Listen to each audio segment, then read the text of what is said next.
The knocking wouldn't stop. Police, Mum. Open the door. I didn't move. I just stood there, staring at the coffee dripping into my mug one slow drop at a time. Calm? Steady, exactly how I wanted it. Because I already knew why they were here. It all started 2 months ago with one simple notification. Unusual activity detected on your account.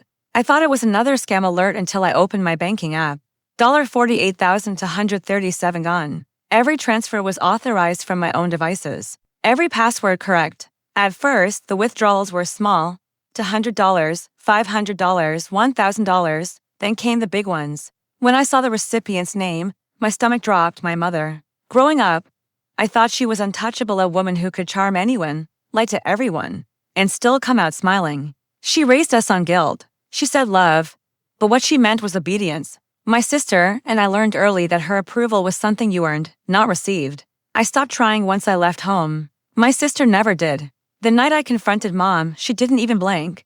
I borrowed it, she said, stirring her tea. Your sister needed help. 50,000 isn't help, I told her. She just shrugged.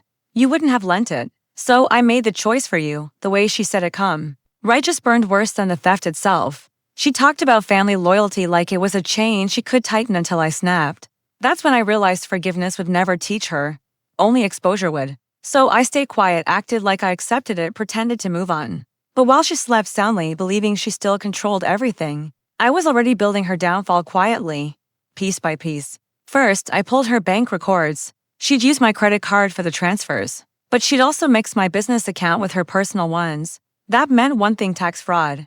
Then I reached out to my accountant privately. Together, we traced every transaction, every digital footprint. It wasn't hard to uncover what she'd done. She'd funneled my money through 3 small accounts, one in her name, one in my sister's, and one under a fake consulting company she'd set up a year earlier. I didn't tell my sister, not yet.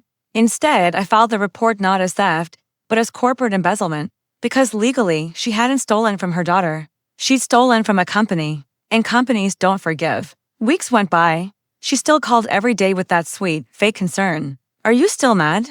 You shouldn't hold grudges. I listen, apologize. Even play the role of a dutiful daughter a little longer. Then came the night she bragged about it to my aunt on speakerphone. I had to do it, she said. If she won't help her own sister, what kind of daughter is she? That was all I needed, her confession, clear as day. The morning before the knock, I sent her a message. Don't worry, Mom. Everything's about to balance out. She probably thought I meant forgiveness. Then came the pounding at the door. Police, Mom. Open up. I watched through the blinds as officers surrounded the house. 2 patrol cars, 1 detective, and my mother standing on the porch in her robe, confused at first, then terrified as they spoke. She looked smaller than I remembered. Her voice cracked when they read her rights. My sister came running up barefoot, crying, "What's happening?" I stayed inside, watching her world crumble one warrant at a time. By noon, it was done. Charges: identity theft, embezzlement, tax evasion. Bail denied. The consulting company she created to move my money? Registered under her own address. Every receipt, every fake invoice traceable. It was almost poetic. She built her own trap.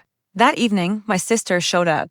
Her eyes were red, her voice shaky. You did this, she whispered. I didn't deny it. She stole from me, I said. From us, she was trying to help me. No, I said softly.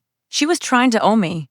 She didn't answer, just turned and walked away, slower than she came. A week later, the house was empty. Her lawyer called, offering a settlement. I refused. There's no settlement for betrayal, only consequences. Sometimes I think about that morning, the sound of the knocks, the heavy stillness in the air. People say revenge hardens you. Maybe they're right, but I think it reveals who you really are. It shows what you're willing to become to end the cycle that kept you small. I didn't destroy my mother. She did that herself. I just handed her the mirror, her final reflection. Blood might be thicker than water, but truth cuts cleaner.